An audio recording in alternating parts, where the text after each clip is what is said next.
Matapos matanggal ni Killua ang needle sa kanyang ulo na inilagay ni Illumi, nagkaroon siya ng mas malawak na kontrol sa kanyang mga desisyon at emosyon.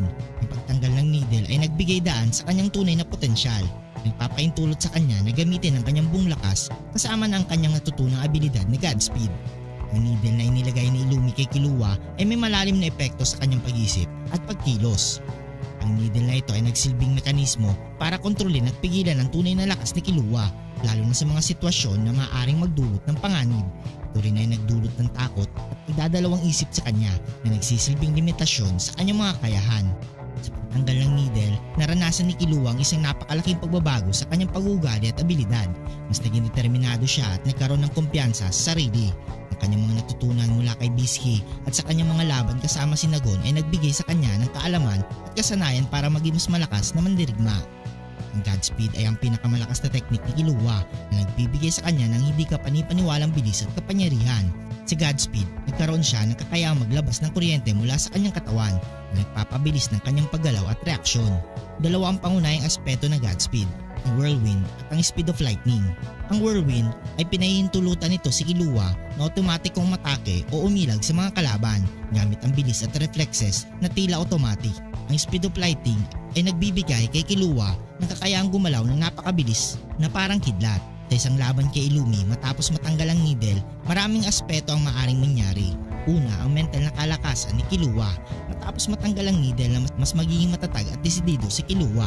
Ang takot at pagdadalawang isip na idinulot ng needle ay mawawala na magbibigay daan sa kanyang tunay na potensyal. Pangalawa, ang paggamit ng Godspeed. Sa paggamit ng Godspeed makakakuha si Killua ng malaking kalamangan laban kay Illumi. Ang bilis at kapangyarihan ng kanyang mga atake ay maaaring maging mahirap para kay Illumi na makasabay. Pangatlo, ang strategic thinking. Si Killua ay kilala sa kanyang mahusay na taktika sa pakikipaglaban. Ang kombinasyon ng kanyang katalinuhan at Godspeed ay magbibigay sa kanya ng edge laban kay Illumi. Pang-apat, ang karanasan at kaalaman. Ang mga laban ni Killua laban sa mga malalakas na kalaban tulad ni Mento Toyopi at ang kanyang mga training sessions ay nagbigay sa kanya ng sapat na karanasan upang harapin si Illumi. Alam ni Killua ang mga kahinaan ni Illumi tulad ng dependency nito sa needles para kontrolin ang kanyang mga kalaban. Maaari niyang gamitin ang kalamangang ito upang makahanap ng mga opening at depensa ni Illumi at magbigay ng mga matinding atake sa mga mahalagang sandali. Si Killua ay biyasa sa pagset ng mga traps at paglikha ng mga sitwasyon na nagbibigay sa kanya ng advantage. Kanyang liksi at bilis ay magagamit niya upang akitin si Illumi sa mga lugar o posisyon na pabor sa kanya na nagpapahina sa posisyon ni Illumi. Ang emosyonal na lakas ni Killua ay isang mahalagang aspeto ng kanyang kakayahan. Kanyang pagmamahal at dedikasyon sa kanyang mga kaibigan, lalo na kay Gon, ay nagbibigay sa kanya ng dagdag na motibasyon upang magtagumpay.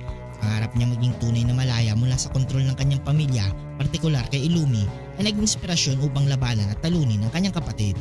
Kombinasyon ng bagong mental na kalayaan, pisikal na kalakasan sa pamamagitan ng Godspeed, estratehiya at emosyonal na motibasyon ni Killua ay nagiging malakas na armas laban kay Illumi. Sa pagtanggal ng needle, nakamit ni Killua ang kanyang tunay na potensyal bilang isang mandirigma.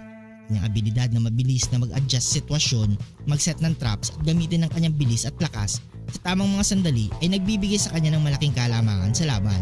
Ang labanan ay magiging isang pagsubok ng talino, kakayahan at puso kung saan si Killua ay may lahat na kinakailangan sangkap upang magtagumpay. Kung nagustuhan mong video ito, huwag niyong kalimutan mag-like at subscribe and hit the notification bell button para updated kayo palagi sa ating video. Maraming salamat.